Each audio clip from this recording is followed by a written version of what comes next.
All right, we're going to do a little experiment on this last one here. Move this out of the way.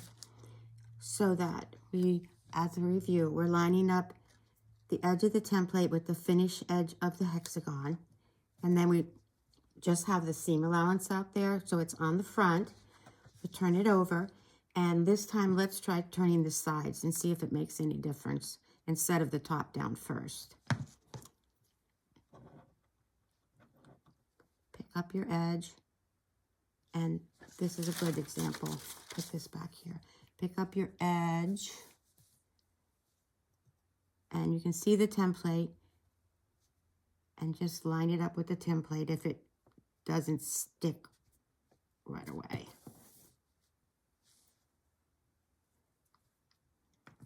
So then we'll do this edge, and you're putting the glue down so you from the edge, so you're folding into the glue. And pick this up. There's your template. You can see that.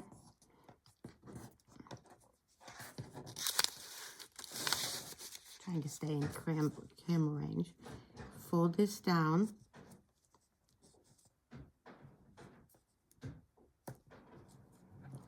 Hold it for a second.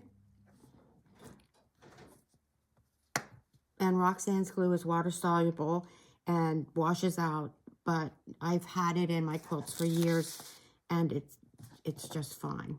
So let's go along this top and see if we got a good result. I think I'll move a little bit of glue to the center there. Okay, so lift up the edge. I want to hold this in so I get a good corner. And turn that down and hold it for a second. I think I like turning the top down first.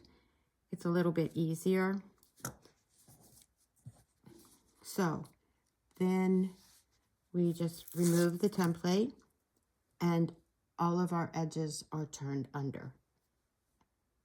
And you can use it however you like. Thanks for watching.